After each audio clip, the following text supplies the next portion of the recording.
गांव के किनारे टूटी फूटी दीवारों और बेलों से घिरा हुआ एक पुराना हवेली का खंडहर था। हवा में फुसफुसाहट एक टूटे हुए दिल की कहानी बताती थी जो इन दीवारों में कैद थी। गांव वाले खाली खिड़कियों में अजीब रोशनी और रात में दर्द भरी आवाजों की बात करते थे। बेचैन आत्मा के गुस्से के डर से सूर्यास्त के बाद कोई भी खंडहर के पास जाने की हिम्मत नहीं करता था।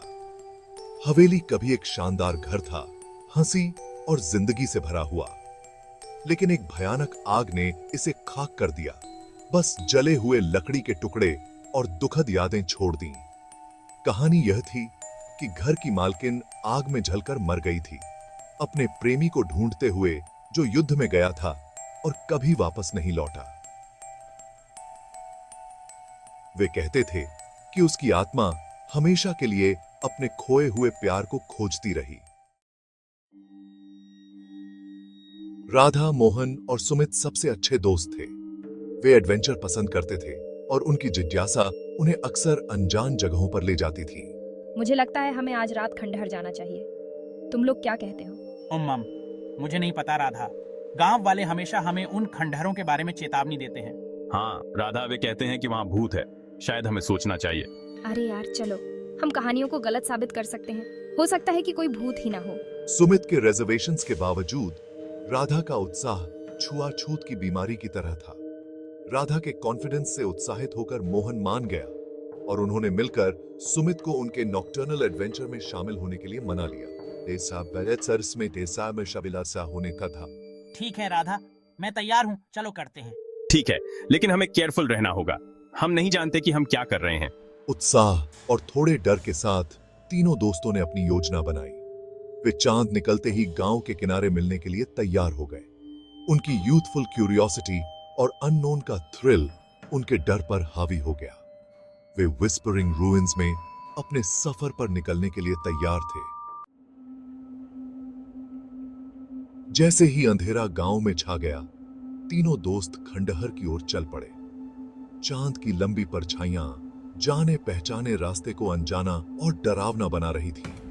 रात की हवा में पत्तों की सरसराहट फुसफुसाहट जैसी लग रही थी और दूर से उल्लू के हूंठने की आवाज से उनकी रूह कांप उठी।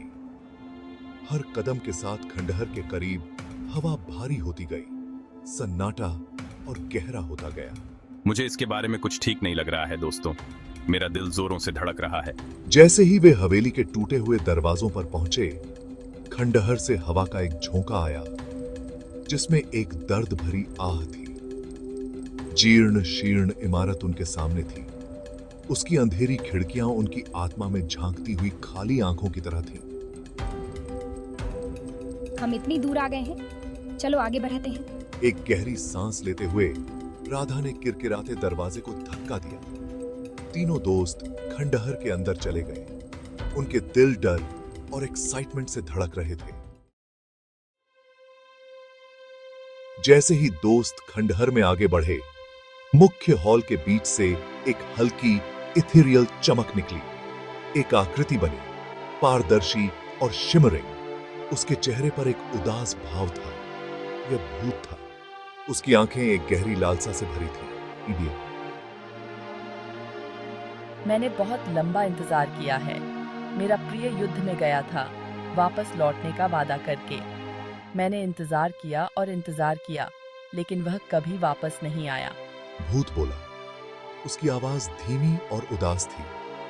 खोए हुए प्यार की अपनी कहानी बता रही थी। उसने दर्दनाक इंतजार के बारे में बताया। हर गुजरते दिन के साथ कम होती उम्मीद। आखिरकार उस विनाशकारी आग ने उसकी जान ले ली। मैं यहाँ फंसी हुई हूँ, मुझे शांति नहीं मिल रही है। उसकी आवाज खंडहर में गूंजी, सदियों के दुहक का बोझ ढो रही थी। दोस्त उसकी कहानी सुनते रहे, उसकी कहानी से मंत्रमुग्ध हो गए। हमें उसे शांति पाने में मदद करने की जरूरत है। हाँ राधा, हम उसे ऐसे नहीं छोड़ सकते। सही कहा, वह शांति की हकदार है।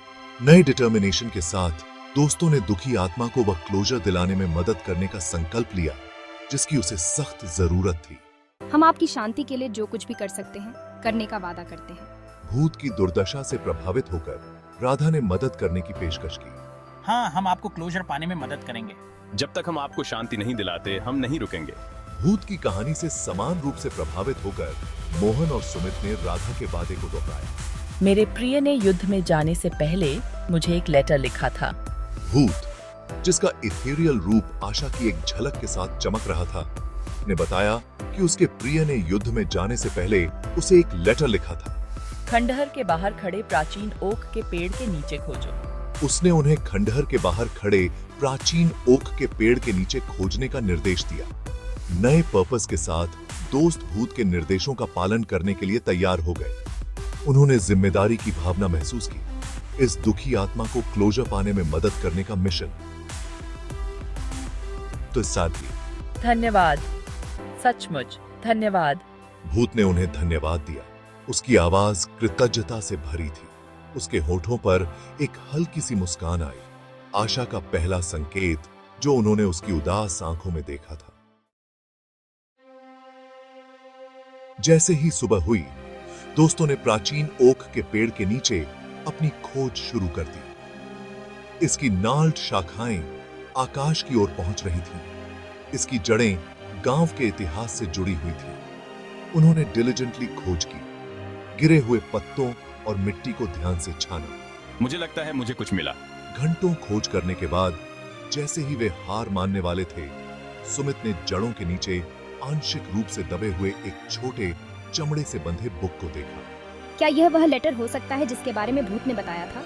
उन्होंने धूल झाड़ी और बुक खोला। अंदर उन्हें एक फीका हैंड रिटन लेटर मिला, जिसकी स्याही उम्र के साथ धुंधली हो गई थी।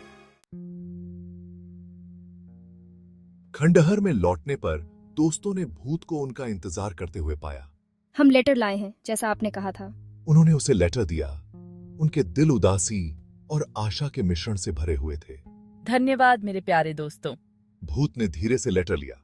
उसकी पारदर्शी उंगलियां फीकी स्याही को ट्रेस कर रही थीं। जैसे ही उसने अपने प्रिय के शब्दों को पढ़ा, एक कोमल चमक ने उसे ढंक लिया। खंडहर में शांति की भावना छा गई, एक ऐसी शांति जो सदियों से महसूस नहीं की गई थी।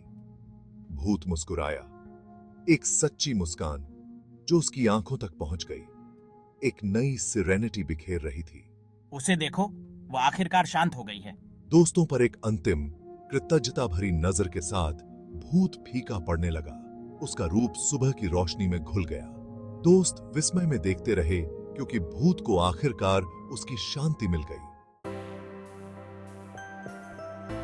भूत के जाने के साथ खंडहर अपना अशुभ आभामंडल खोते हुए प्रतीत हुए।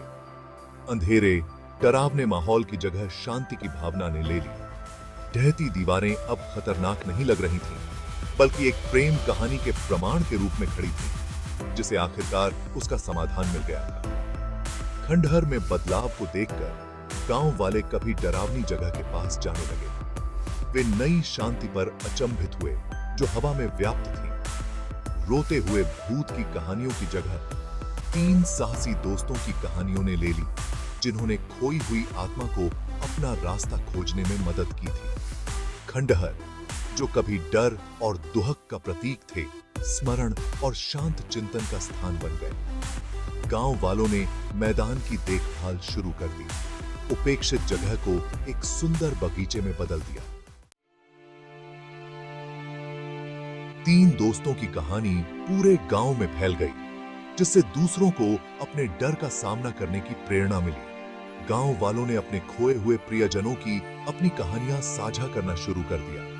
दुहक के साझा अनुभव और याद रखने के साहस में सॉलिस पाया। कभी अलग थलग रहने वाले खंडहर कनेक्शन का प्रतीक बन गए, एक ऐसी जगह जहां अतीत और वर्तमान आपस में जुड़े हुए थे। गांव वालों ने अपने इतिहास को अपनाना सीखा, यह मानते हुए कि दुहक में भी सुंदरता और ताकत पाई जा सकती है।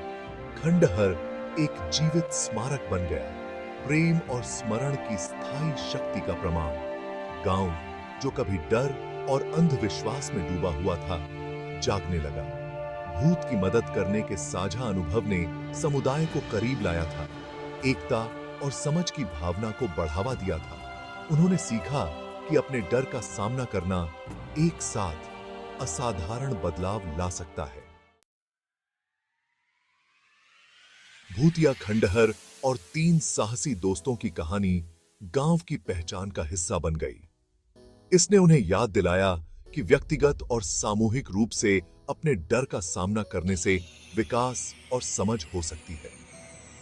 खंडहर, जो कभी डर का प्रतीक थे, साहस का प्रतीक बन गए, दोस्ती और सहानुभूति की शक्ति का प्रमाण। राधा, मोहन और सुमित की विरासत जीवित रही, आने वाली पीढ़ियों को प्रेरित करती रही। उनकी कहानी ने गांव के बच्चों को सिखाया कि बहादुरी निडर होने के बारे में नहीं है, बल्कि दया और करुणा के साथ अपने डर का सामना करने के बारे में है।